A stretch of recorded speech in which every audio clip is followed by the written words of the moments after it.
Sa ngalan ng Ama at ng Anak at ng Espiritu Santo. Amen. Ang pagpapala ng ating Panginoong Hesukristo, ang pag-ibig ng Diyos Ama, at ang makikipagkaisa ng Espiritu Santo naway sumainyong lahat. At sumaiyo rin. Mga kapatid, tinipon tayo bilang mga kaanib na angkan ng Diyos, kaya dumulog tayo sa maawaing Panginoong nagpapatawad ng lubos.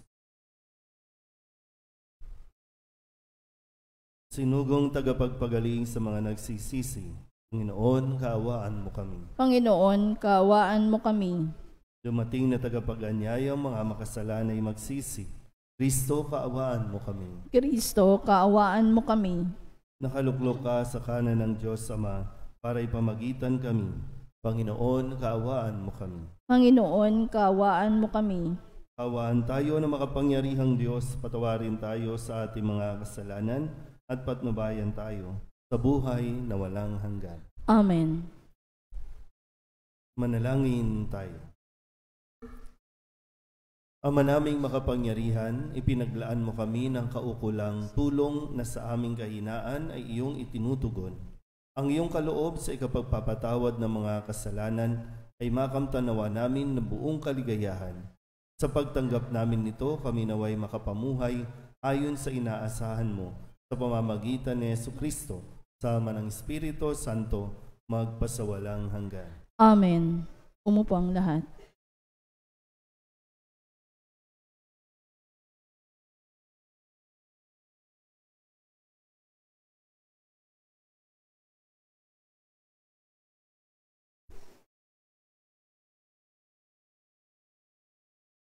Pagbasa mula sa Aklat ng Karunungan. Sinasabi ng masasama, tambangan natin ang mga taong matuwid, pagkat hadlang sila sa ating mga balak. Ipinamumukha nila sa atin ang pagsuway sa kautusan. At sinasabing tayo nagkasala laban sa ating kaugalian. Ipinamamarali nilang nakikilala nila ang Diyos. At sinasabing sila'y anak ng Panginoon. Sila ang nagbibigay sa atin ng mga problema. Makita lang natin sila'y balisa na tayo, pagkat kaiba ang gawain nila at pamumuhay. Ang palagay nila sa atin ay mababang mababa, at nandidiri sila sa ating gawain. Sinasabi nilang kaligayahan ang wakas ng matuwid, at ipinagmamagaling na sila'y anak ng Diyos. Tingnan natin kung ang salita nila'y magkatotoo, kung ano ang mangyayari sa kanila pagkamatay nila. Kung ang mga matuwid ay anak nga ng Diyos, sila ay tutulungan niya at ililigtas sa mga kaaway. Subukin natin silang dustain at pahirapan, upang malaman natin kung hanggang saan ang kanilang kagandahang asal at kung hanggang kailan sila makatatagal. Subukin nating ibingit sila sa kamatayan. Yamang ang sabi nila ay iingatan sila ng Diyos. Iyon ang usapan ng masasama, ngunit sila'y nagkakamali, pagkat binubulag sila ng kanilang kasamaan. Hindi nila natalos ang lihim na panukala ng Diyos. Hindi sila umaasa sa gantimpala ng kabanalan. Hindi naisip ang magandang wakas ng malinis na pamumuhay. Ang salita ng Diyos. Salamat sa Diyos. Salmong tugunan ang atin pong itutugon. Sa Diyos hindi mabibigo ang mga nasisipayo. Tayo pong lahat. Sa Diyos hindi mabibigo ang mga nagsisipayo. Nililipol ng Diyos yaong masasama, hanggang sa mapawi sa isip ng madla. Agad dinirinig daing ng matuwid, iniligtas sila sa mga panganib. Tugon. Sa Diyos hindi mabibigo ang mga nasisipayo. Tumutulong siya sa nasisiphayo. Ang walang pag-asay hindi binibigo. Ang taong matuwid, masuliranin man sa tulong ng puon, agad maiibsan. Tugon. Sa Diyos hindi mabibigo ang mga nasisipayo. Kupkupin siya ng lubos-lubusan. Kahit isang butoy, hindi magagalaw. Mga lingkod niya'y kanyang ililigtas. Sa napakukupko, siyang mag-iingat. Tugon. Sa Diyos hindi mabibigo ang mga nasisipayo. Tumayong lahat. Wika mo'y aming diringgin, wika mo'y aming susundin, wika mo'y aming tutupin.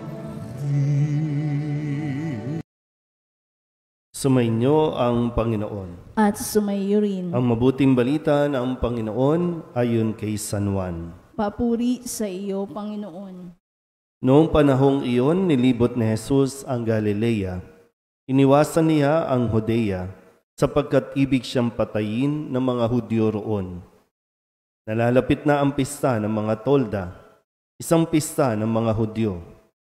Pagkaalis ng kanyang mga kapatid, si Jesus may pumunta rin sa pista, ngunit hindi hayagan. Sinabi ng ilang taga-Jerusalem, hindi ba ito ang taong gusto nilang patayin? Ayan, lantaran siyang nagsasalita. Ngunit wala silang sinasabi laban sa kanya. Baka naman nakilala ng mga pinuno na siya nga ang Mesiyas. Walang makaalam kung saan magmumula ang Mesiyas pagparito niya. Ngunit alam naman natin kung saan nagmula ang taong ito. Kaya't nang nasa templo si Jesus at nagtuturo, malakas niyang sinabi, "Ako ba'y nakikilala ninyo? Alam ba ninyo kung saan ako nagmula? Hindi ako naparito sa ganang akin lamang.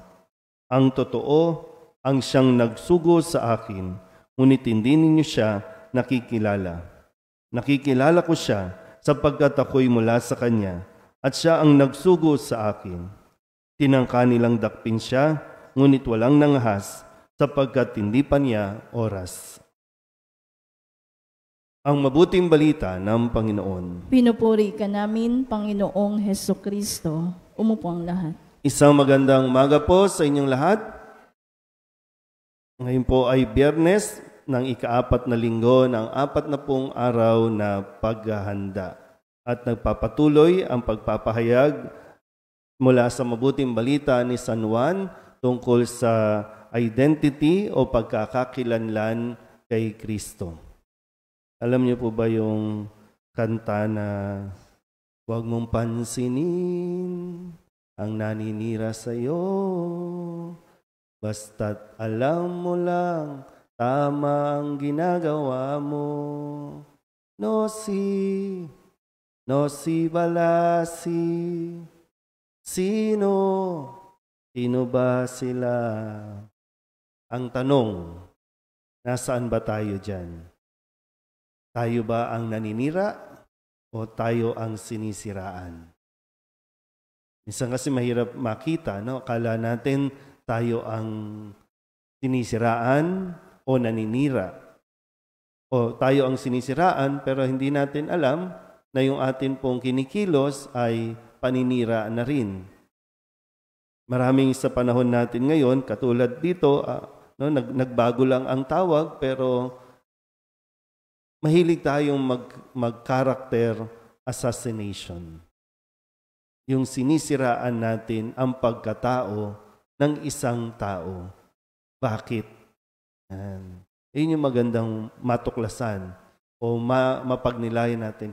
Bakit nagagawa natin siraan ang ibang tao? Sa unang pagbasa sa Aklat ng Karunungan, ito yung sagot, no? Kasi ang sabi ng masasama, tambangan natin ang mga matuwid. Pag sinabing tambangan, di ba?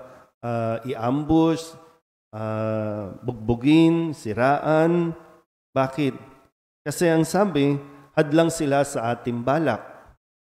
Ipinamumukha nila sa atin ang pagsuway sa kautusan. At sinasabing tayo'y nagkasala laban sa ating kaugalian. Sila ang nagbibigay sa atin ng mga problema. Makita lang, no? Maganda itong makita lang natin sila, balisa na tayo. Pagkat iba ang gawain nila at pamumuhay. Ang palagay nila sa atin ay mababang mababa. Ito yung mga dahilan lang. Kasi mabait naman, mabuti naman yung tao, maganda naman yung ginagawa. Pero bakit nakukuha nilang siraan ang isang tao? Pare-paruhan naman, kung tutuusin, no? Kaya nga sa ating ebanghelyo, si Kristo, no? Naglilingkod lang sa templo. Kung anong itinuturo sa templo, yun ang kanyang ipinapahayag. Ganun din naman, sino bang naninira sa kanya? Mga taga-templo rin. Sabi nga dito, ibig siyang patayin ng mga Hudyo roon. Ano bang ginawa niyang masama? Pero ang naging pagkilos ni Jesus, deadma. Kahit na mayroong nagtatangka sa kanya, deadma. Tuloy pa rin ang pagpapahayag ng mga salita ng Diyos. Dahil sino ba sila? Sila ang hindi nakakakilala ng kanilang pagkatao. Si Jesus, malinaw sa kanya, kilala niya kung sino siya at saan siya nagmula. Kung kaya't hindi siya natatakot kahit ano pa ang balakin ng mga Hudyo sa kanya. Kaya huwag tayong matakot. No? Tuloy lang. Pero yung takot, no? Sana nandoon yung pag sinabing, huwag tayong matakot, nilalakasan natin ang loob dahil alam natin na ito ang nais ng Diyos sa atin. Pero kailangan mong masuri mismo yan. Yan ba ang gusto ng Diyos na ginagawa mo? O baka yan lang ang gusto mo? Baka ipinipilit mo lang kung ano ang gusto mo. Yan, hindi natin namamalayan. Yan, tayo-tayo nagsisiraan. Tayo-tayo naghihilaan. Imbis na magtulungan para maiangat ang bawat isa, pero hinihila natin pababa. Ang huli po, no? Sabi nga nila, classic man, pero kapag walang laman, maingay. So, maingay ka ba o tahimik mong ginagawa ang nais ng Diyos para sa iyo? Amen?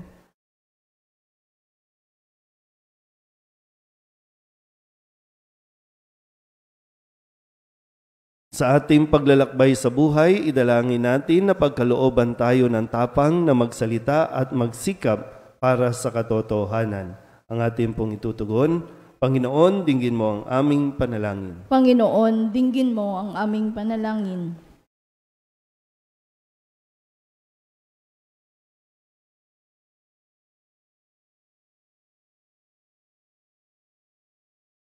Ang mga kasapi ng simbahan, naway magsikap na palaganapin ang mabuting balita ni Jesus sa buong mundo. Manalangin tayo sa Panginoon. Panginoon, dinggin mo ang aming panalangin. Sa pamamagitan ng pagninilay sa pagpapakasakit ni Jesus sa krus, ang mga taong hindi sumasampalataya, naway manampalataya. Manalangin tayo sa Panginoon. Panginoon, dinggin mo ang aming panalangin. Tayo nawa ay magkaroon ng kapayapaan sa isa't isa. Manalangin tayo sa Panginoon. Panginoon, dinggin mo ang aming panalangin. Ang mga may sakit at mga dukha, naway maranasan ang nagpapagaling at nagmamahal na presensya ni Kristo. Manalangin tayo sa Panginoon. Panginoon, dinggin mo ang aming panalangin. Ang mga yumaong tapat sa Panginoon, naway magtamasa ng kapayapaan ng kanilang tahanan sa langit. Manalangin tayo sa Panginoon. Panginoon, dinggin mo ang aming panalangin. Idulog din natin sa Panginoon ang ating mga personal na kahilingan at mga panalangin para sa ating mga pamilya, kasama mga kahilingan ng mga nanonood sa online. Lahat ng mga misang pasasalamat, natatanging intensyon at mga kahilingan para sa agarang paggaling, ganun din ang lahat ng mga kaluluwa na inihiling na ipagdasal sa misang.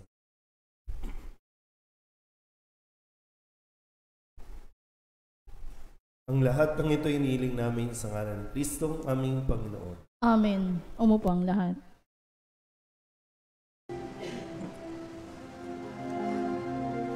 Buksan ng aming puso, turuan mong mag-alam sa bawat pagkukuro, lahat ay makayakap. Buksan ang aming isip, sikatan ng liwanag ng kusang matangkilik, tungkuling nabanat. Buksan ang aming palad, sarili maialay, tulungan mong ihanap kami ng bagong malay. Manalangin kayo mga kapatid upang paghahain natin ay kalugdan ng Diyos amang makapangyarihan. Tanggapin nawa ng Panginoon itong paghahain sa iyong mga kamay, sa kapurihan niya at karangalan sa ating kapakinabangan at sa buong sambayanan niyang banal. Ama naming lumikha, ang paghahain ito sa ikapagpapatawad ng mga kasalanan ay siya nawang magpagindapat na kami maging lalong dalisay sa pagharap sa iyo. Sa pamamagitan ni Jesucristo kasama ng Espiritu Santo, magpasawalang hanggan. Amen. Sumainyo ang Panginoon. At sumaiyo rin. Itaas sa Diyos ang inyong puso at diwa. Itinaas na namin sa Panginoon. Pasalamatan natin ang Panginoong ating Diyos. Marapat na siya ay pasalamatan. Ama naming makapangyarihan, tunay nga marapat na ikaw ay aming pasalamatan sa pamamagitan ni Jesucristo na aming Panginoon.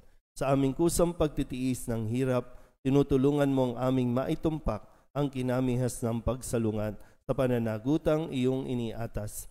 Sa aming pagtulad sa anak mong mahal na nagpakasakit para sa tanan, ang pagsisikap nami iyong kinalulugdan at ang pagpapakabuti nami iyong ikinararangal. Kaya kaisa ng mga anghel ng sisiawit ng papuri sa iyo, nang walang humpay sa kalangitan, kami nagbubunyi sa iyong kadakilaan.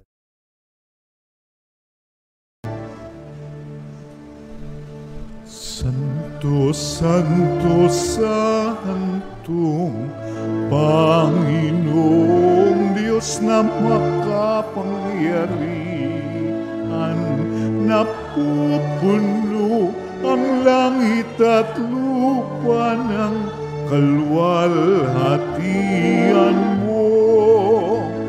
Hosana sa kaitaasan,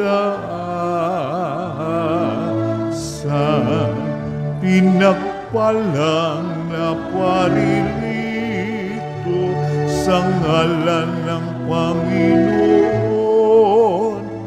Hosana sa kaitaasan.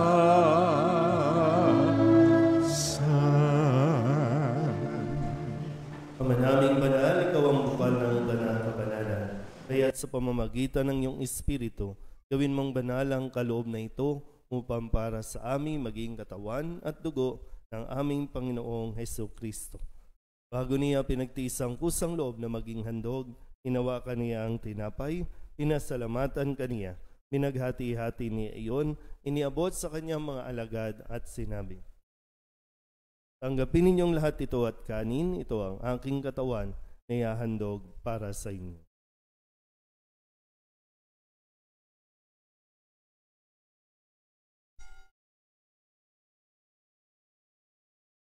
Kaya hindi naman nang matapos ang hapunan, hinawakan niya ang kalis, muli kaniyang pinasalamatan. Iniabot niya ang kalis sa kanyang mga alagad at sinabi, "Tanggapin ninyong lahat ito at inumin. Ito ang kalis ng aking dugo, ng bago at walang hanggang tipan. Ang aking dugo na ibubuhos para sa inyo at para sa lahat, sa pagpapatawad ng mga kasalanan. Gawin ninyo ito sa pag-alaala sa akin."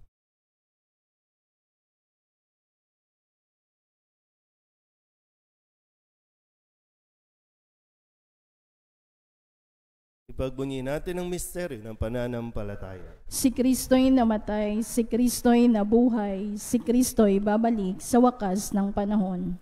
Ama, ginagawa namin ngayon ang pag-alaala sa pagkamatay at muling pagkabuhay ng iyong anak. Kaya tiniaalay namin sa iyo ang tinapay na nagbibigay buhay at ang kalis na nagkakaloob ng kaligtasan. Kami napapasalamat dahil kami iyong minarapat na tumayo sa harap mo para maglingkod sa iyo.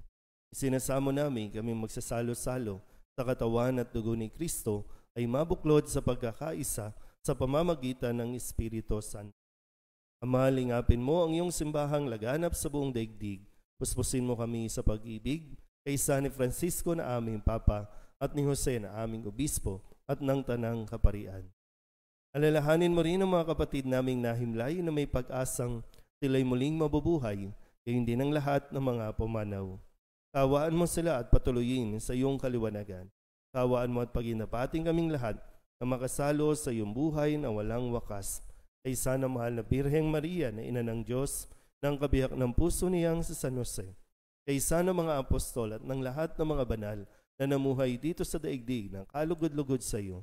May pagdiwang nawa namin ng pagpupuri sa ikararangal mo sa pamamagitan ng iyong anak na aming Panginoong Hesus Kristo. Sa pamamagitan ni Kristo, kasama niya at sa Kanya, ang lahat ng parangal at papuri ay sa iyo. Diyos amang makapangyarihan, kasama ng Espiritu Santo, magpasawalang hanggan. Amen. Amen. Amen.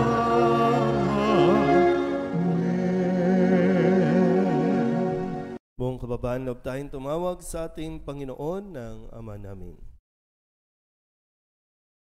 Ama namin, Sumasalangit ka, sambahin ang ngalan mo. Ama Mapasa amin ang kaharian. namin, Sundin ang loob mo dito sa lupa para ng salat. Bigyan mo kami ngayon ng aming kakanin sa araw-araw. At patawarin mo kami sa aming mga sala para ng pagpapatawad namin sa nagpapasala sa amin. At huwag mo kami ipahintulot sa tukso at iadya mo kami sa lahat ng masama. Sundin ang loob mo dito sa lupa para nang sa langit. Bigyan mo kami ng aming kakanin sa araw-araw at patawarin mo kami sa aming mga sala para ng pagpapatawad namin sa nagkakasala sa amin.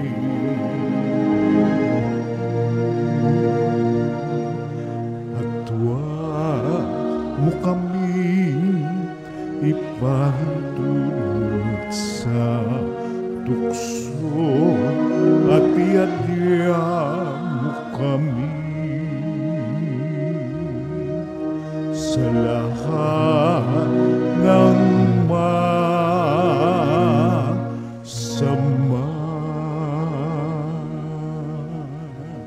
inihiling namin kami iadya sa lahat ng masama, pagalooban ng kapayapaan araw-araw, iligtas sa kasalanan at ilayo sa lahat ng kapahamakan. Samantalang aming pinananabikan ang dakilang araw ng pagpapahayag ng tagapagligtas naming sa Jesucristo. Sapagkat iyo ang kaharian at ang kapangyarihan at ang kapurihan magpakailanman. Amen. Panginoong Jesucristo, sinabi mo sa iyong mga apostol, kapayapaan ang iniiwan ko sa inyo, aking kapayapaan ang binibigay ko sa inyo. Tunghayan mo ang aming pananampalataya at huwag ang aming mga pagkakasala. Pagkalooban mo kami ng kapayapaan at pagkakaisa ayon sa iyong kalooban, kasama ng Espiritu Santo, magpasawalang hanggan. Amen. Ang kapayapaan ng Panginoon ay laging sumainyo. At sumayo rin. Magbigay po tayo ng kapayapaan sa isa't isa.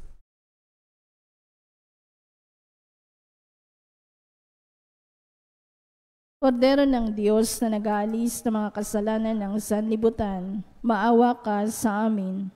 Kordero ng Diyos na nag-aalis ng mga kasalanan ng sanlibutan, maawa ka sa amin. Kordero ng Diyos na nag-aalis ng mga kasalanan ng sanlibutan, ipagkaloob mo sa amin ang kapayapaan. Lumuhod ang lahat. Ito ang kordero ng Diyos. Ito ang nag-aalis ng kasalanan ng sanlibutan. Mapalad ang mga inaanyayahan sa kanyang piging. Panginoon, hindi ako karapat-dapat na magpatuloy sa iyo, ngunit sa isang salita mo lamang ay gagaling na ako. Tawa ni Kristo. Amen.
Manalangin tayo.